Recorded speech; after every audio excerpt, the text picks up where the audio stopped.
नमस्कार, जय हिंद दोस्तों। आज की इस सेशन में हम बात करने वाले हैं कि आखिरकार नागपुर में वॉयलेंस क्यों स्टार्ट हुआ और सरकार इसके लिए जिम्मेदार है या नहीं है। विपक्ष ने क्या आरोप लगाए सरकार के ऊपर और अलग अलग समय पे औरंगजेब क्यों चर्चा में रहते हैं, सब कुछ हम यहाँ पे जानने वाले हैं। अगर आप चैनल पे नए हैं तो चैनल को सब्सक्राइब करें और बेल आइकन को प्रेस करें। साथ में वीडियो को एंड तक जरूर देखें ताकि हर एक पॉइंट आपका क्लियर हो और हर एक क्वेश्चन का जवाब आपको मिले। तो स्टार्ट करते हैं इस सेशन को। अगर आप आज के समय में अलग अलग न्यूज़पेपर्स उठाओगे तो उन न्यूज़पेपर्स में इस न्यूज को जरूर कवर किया गया है कि महाराष्ट्र के अंदर एक विवाद स्टार्ट हुआ है औरंगजेब को लेके। अब क्या विवाद है और क्यों स्टार्ट हुआ है थोड़ा सा जानते हैं। अभी रिसेंटली अगर आप देखोगे तो रिसेंटली एक मूवी रिलीज हुई थी छावा नाम से, जिसमें विकी कौशल आपके छत्रपति संभाजी का रोल प्ले कर रहे थे। अब इस मूवी के अंदर यह दिखाया गया है कि किस तरीके का व्यवहार औरंगजेब ने छत्रपति संभाजी महाराज के साथ किया था।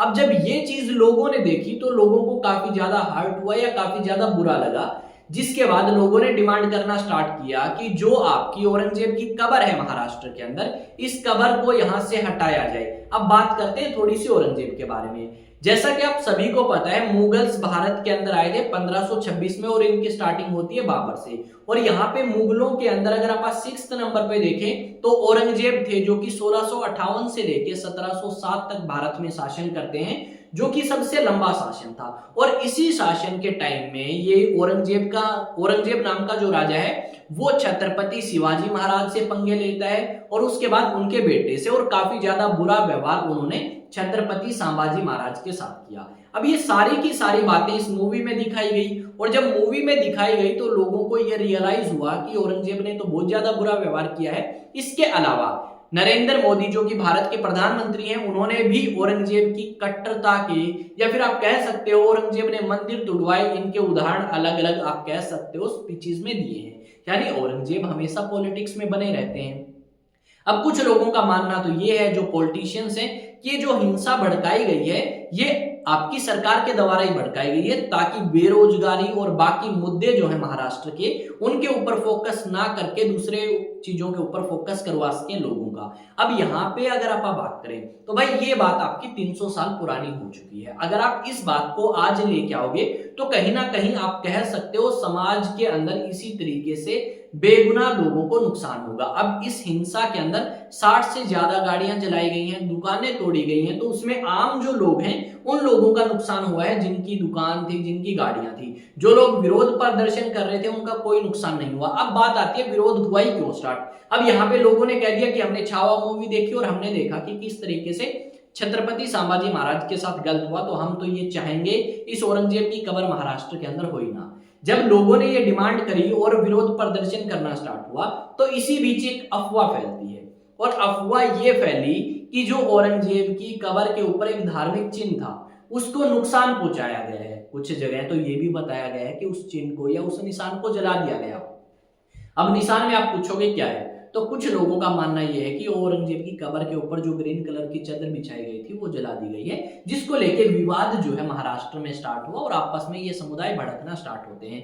यहाँ पे ओवैसी नाम के एक पॉलिटिशियंस हैं, उसके बारे में आपने जरूर सुना होगा। तो ओवैसी ने कहा कि ये सारी की सारी साजिश सरकार की है, ताकि इंपॉर्टेंट मुद्दों से लोगों का ध्यान भटकाया जा सके। इस तरीके की ये चीजें सरकार करवाती है, लोगों को कह सकते हो भटकाने के लिए या लोगों का ध्यान जो है वो डाइवर्ट करने के लिए, ये ओवैसी ने कहा। अब यहाँ पे अगर आप बात करोगे तो डेफिनेटली एक चीज हम मान सकते हैं कि देखो औरंगजेब आपका लगभग 300 साल पहले था, उसने जो चीजें करी वो हम अब सुधार सकते हैं, पर हमारी सरकार या हमारे अलग अलग जो संगठन हैं हिंदू, वो उन चीजों को सुधारने की बजाय उन चीजों को और ज्यादा खराब करते हैं। हम सभी को पता है कि औरंगजेब 1658 में पावर में आते हैं, पर किस तरीके से पावर में आए, अपने फादर शाहजहां को जेल में भेज के। यानी वो अपने फादर का ही सगा नहीं था तो बाकी लोगों का सगा किस तरीके से हो सकता है, या किस तरीके से हम उससे एक अच्छी उम्मीद लगा सकते थे, तो डेफिनेटली नहीं कर सकते थे उम्मीद। तो हमें अब ये करना चाहिए कि हम इस तरीके के दंगे या इस तरीके के विरोध प्रदर्शन को प्रमोट ना करके हम शांति को प्रमोट करें, ताकि समाज के अंदर शांति बनी रहे और हर एक व्यक्ति अपना काम बखूबी कर सके। अब इस तरीके से अगर दंगे चलते रहे तो डेफिनेटली आपको नुकसान होगा। अब बात यह आती है कि ये जो औरंगजेब की कब्र है ये है कहां पे? तो औरंगजेब की कब्र महाराष्ट्र के खुलादाबाद के अंदर है, जो कि आपका छत्रपति संभाजी नगर जो है उससे 25 किलोमीटर दूर पड़ती है। अब ये लोग जो हैं ये चाहते हैं कि ये जो कब्र आप मेरे पीछे देख रहे हो, इस कब्र को यहां से हटाया जाए और औरंगजेब को यहाँ पे जगह न मिले, क्योंकि औरंगजेब ने बहुत सारे हिंदू मंदिर तुड़वाए हैं, बहुत सारे धार्मिक स्थानों को नुकसान पहुंचाने की कोशिश करी है। 2022 में इस तरीके की न्यूज भी आई थी कि जो विश्वनाथ टेम्पल था, उस टेम्पल को औरंगजेब ने तुड़वाया और उसके ऊपर कब्र बनवाई। फिर आपकी कोर्ट जो है उन्होंने परमिशन दी कि ये काम करो भाई, आप चेक करो यहाँ पे मंदिर था भी या नहीं था पहले, या झूठे आरोप है। तो वो सारी चीजें देखी गई और पता लगाया जाएगा अब कि वहां पे पहले मंदिर था या नहीं था। उसके अलावा अगर आप देखोगे ना तो इस तरीके से व्हीकल्स जो है वो तोड़ दिए गए, जला दिए गए महाराष्ट्र के अंदर, और काफी ज्यादा नुकसान हमें देखने को मिला है। सरकार ने अपना जो एक्शन लेने का मोड है वो स्टार्ट कर दिया है और यहाँ पे कुछ लोगों को गिरफ्तार भी किया गया है, और साथ में जो नुकसान है शायद उनकी भरपाई भी उन्हीं लोगों से करवाई जाए जिन्होंने नुकसान पहुंचाने की कोशिश करी है। मैं आपसे यही कहूंगा कि देखो, मूवी रिलीज हुई, मूवी मैंने भी देखी और मूवी आपने भी देखी होगी, पर इस तरीके से मूवी को देख के आप प्रभावित हो वो भी सही नहीं है। जो चीजें आपकी 300 साल पहले हो चुकी, उन चीजों को आप अब कैसे सुधार सकते हो? ना तो वो आदमी जिंदा है, ना उस तरीके की चीजें हैं। पहले आपका अलग तरीके का शासन था, अब अलग तरीके से शासन चलता है। तो भाई चीजों को थोड़ा सा नॉर्मल तरीके से देखने की कोशिश करो, थोड़ा सा सेकुलर होके या धर्मनिरपेक्ष रूप में देखोगे तो चीजें आपको थोड़ी सी ठीक होती हुई नजर आएंगी और चीजों में आपका इतना जो कट्टरपन है वो भी नहीं पनपेगा। आई होप आप सभी चीजों को पॉजिटिव वे में लेंगे, कोई भी नेगेटिव वे में ना ले। पहली बात तो ये, मैं खुद एक हिंदू हूं, मैं मुस्लिम नहीं हूं, ठीक है, बात ये है। और दूसरी बात ये है कि मैं यही चाहता हूं कि समाज के अंदर किसी भी व्यक्ति को नुकसान ना हो, चाहे वो हिंदू हो चाहे आपके मुस्लिम हो। अभी रिसेंटली हमने देखा कि बहुत सारी गाड़ियां जलाई गई, बहुत सारी दुकानें तोड़ी गई, तो उस दुकानें तोड़ने में या गाड़ियां जलाने में किसका नुकसान है? जो लोग प्रोटेस्ट कर रहे थे उनका नुकसान नहीं है, उनका नुकसान है जो लोग वहां पे बैठ के काम करते थे। अब ये जो लोग दुकानें तोड़ते हैं, चीजें जलाते हैं, वो समाज के नहीं है, वो ऐसे तत्व हैं समाज के लिए जो आने वाले समय में आप सभी के लिए और मेरे लिए भी चुनौती बन सकते हैं।